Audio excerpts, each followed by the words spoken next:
Alan Hick was born in Stockton-Tees in 1954, studied in Norwich, and completed a PhD at the European University Institute in Florence. He lives in Brussels and has worked most of his life for Europe. He has numerous publications on contemporary European history and EU social policy. Recently retired, he now writes fiction for fun and mischief. His mother was French and his wife is Italian. Devastated by Brexit, he remains a dedicated European in the unshakable belief that what goes around comes around. This is also the title of his new published book in collaboration with Eurobox, launched in 2022 onto the international market. Alan is our special guest today here on Conoscere TV, so we're happy to welcome him. Hi, Alan. Thank you for being here. Well, thank you for inviting me. It's a pleasure. So please tell us, what is your book, What Goes Around Comes Around, about? Well, I originally started writing another book, 12, 15 years ago with the same title, a bit self-indulgent, never expecting it to be published. And I sort of threw in some European stuff since I was working for Europe and making it funny that way. And the other book was essentially a love story, not that funny. And I thought, especially during the COVID lockdown, I should transform that previous book, which I still like, by the way, into a comedy play. That's how the new book, What Goes Around Comes Around, was basically conceived. It was, I suppose, to make a lot of fun out of some aspects of Europe, but with a very serious and very pro-European message, of course, to conclude with. So I never expected to be published, in all honesty. It was really just for my own self-indulgence and mischief, as I say. But I'm really very, very happy that Europe Books took up the offer, and I'm delighted with the results. And I hope that we'll get many readers who will see the point in Europe, but also the fun, the funny part of Europe that can animate our ideas sometimes.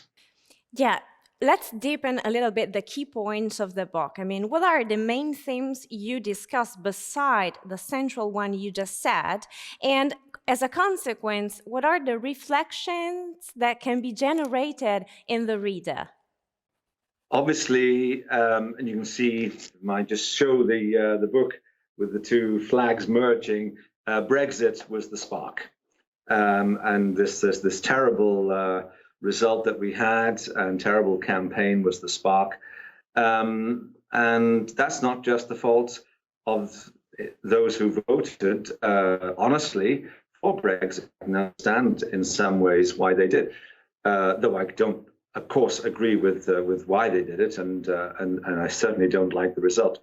But there was also some aspects of Europe and European Union, and I'm saying that as a convinced European, and as a very loyal member of the European institutions, or ex-member of the European institutions. But there were some aspects that really do need reform, and I try to point that out gently, with a bit of irony and a bit of fun. Yeah, regarding this, I wanted to ask you, who's the perfect reader, if this profile exists? Or maybe the book is just for everybody who is interested in the theme? The perfect reader would be Nigel Farage, in my view, or maybe, I don't know, the president of the European Commission. But no, in all seriousness, I think the perfect reader would be somebody who maybe is a little bit interested in Europe, a little bit disappointed with what Brexit has delivered or not delivered, and who might just be sparked into reading this. It's also a play, and obviously I very much hope that some theatrical company, professional or amateur, or I don't know, European somewhere, would be interested, because I think it's rather original. I'm not aware of any other play of this sort or script of this sort. So it could be good as well for people involved in that sort of activity. Fingers crossed, it would be very interesting. So one last question, because there is this concept that emerges in the book, which I love, which is we should fall back in love with Europe. Beside the reading, it's your message, what I want to hear. How can we do that? Well, I think we have to get back to basics, as you would say, and get back to the original idea. And I won't say labor that point, but I do stress that point in the book, that the original idea for a united Europe was, sorry to be a little bit the historian, was based in the war experience, in anti-fascism, in resistance to Nazism.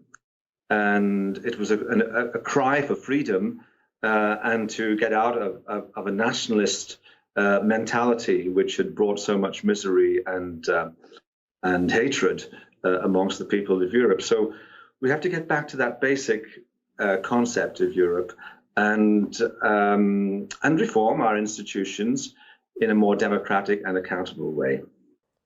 Thank you, Alan. Thank you for sharing this wonderful message, and thank you for your participation again. We wish you best luck with your book out there. Well, thank you again, and it's been, as I said at the start, a real pleasure working with you, and I very much hope that what goes around comes around becomes a bestseller and a Hollywood epic. So thank you, and I'm sure we'll be in touch again. Haunted by memories long gone, Anthony appears to be doomed to become an anti-hero of the modern age. Or maybe he's just a Peter Pan who has momentarily stopped believing in magic. From Brexit with love, not really, but a charming journey of fun, mischief, and renewal. What Goes Around Comes Around by Alan Hick is now available in bookstores and digital platforms, a publication by Eurobooks.